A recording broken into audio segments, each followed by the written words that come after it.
Hello indie game fan, I have some great releases and updates here, including Lil Baby's Poops Nightmares, a run and gun platformer where you play as a little baby, where of course the rubber hose animation is the main draw. This developer did choose monochrome, perhaps as a tribute to the black and white cartoons of the 30s, where of course it's not as visually impressive as something like Cuphead, but I believe it's from a solo developer, which makes it pretty impressive.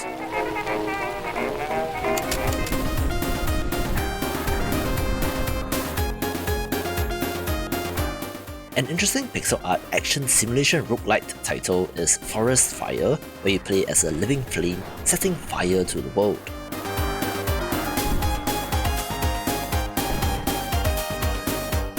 Sure, it's a little bit morbid since you're burning trees, houses, and even tiny humans, where the quote-unquote enemies come in the form of rain clouds and firefighters, where every pixel is simulated, which is impressive work.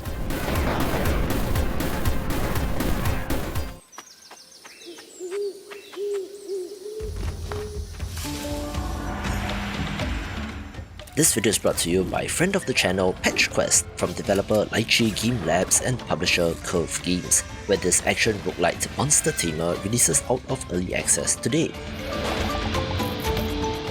It would have spent slightly less than 2 full years in early access and is very underrated considering how great and unique this game is. You're exploring the land of Patchlantis, a lost civilization that has fallen into ruin, where a number of adorable but dangerous monsters have taken up residence.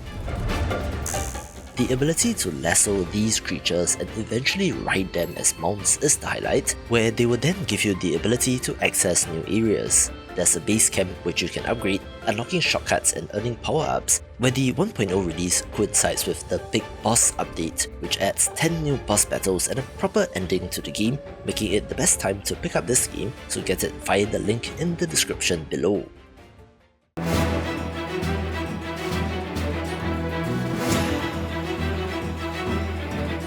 I want to bring some attention to this gorgeous action-adventure title named Baldo the Guardian Owls, which did release in 2021, but did just put out a free update named the Elemental Temples.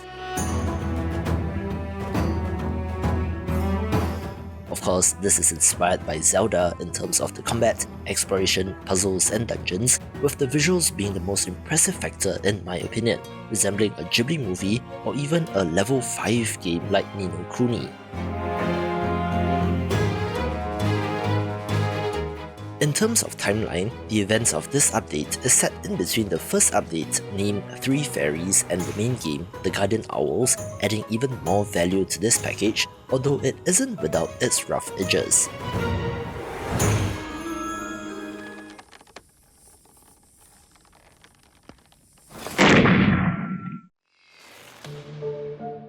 The developer of Hank Straightjacket did reach out, where this free adventure game is certainly worth checking out, not only for the awesome comic book look, but also the narrative and time manipulation mechanic. You play as a time-travelling vigilante who has been captured by his enemy, now having to find a way out of this tricky situation by using your wits and powers.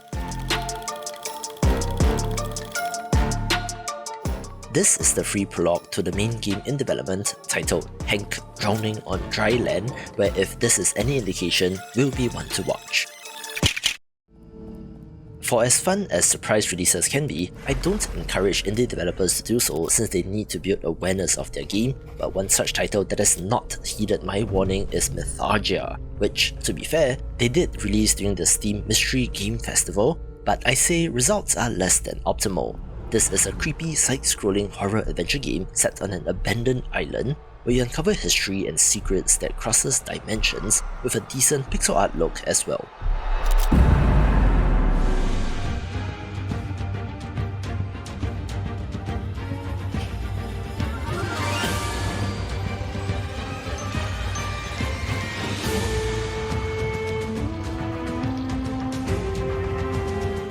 We also got the 1.0 release of Active DBG Breathes Reach at the start of February, where this deck-building RPG brings back an old friend which will be familiar to deck-building fans.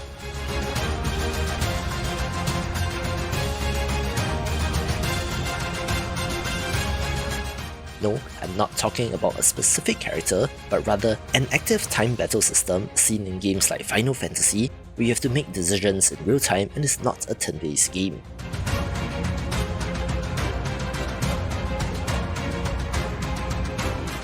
In case you didn't get it, Active DBG in the title stands for Active Deck Building Game, where I do think it's kind of weird to put it in the title, but it's a curious entry in this genre nonetheless.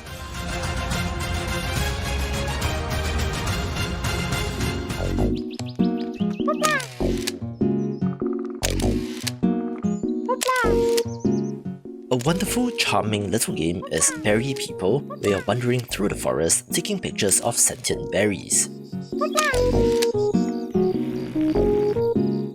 Interestingly, from the art style and gameplay, you would think that this is a sock pop collective game, but it is not, coming to us from a team of 2 developers. But Sock Pop did publish this game, so it's interesting to see their brand of game development expand as well.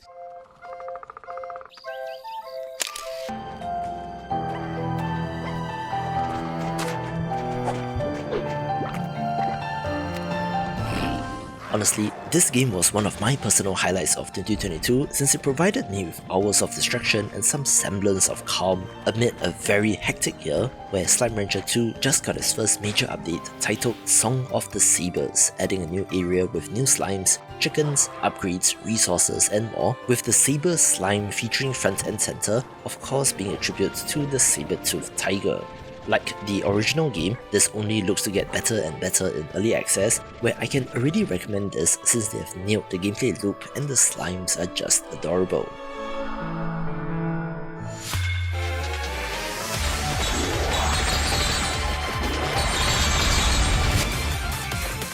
I swear I'm not doing this on purpose, but the insanely popular trendsetter Vampire Survivors just released update 1.3.0, also known as the Chaos update, adding new achievements, a new challenge stage, 2 new relics and more. We can find out about the stunning number of Vampire Survivors clones in this video.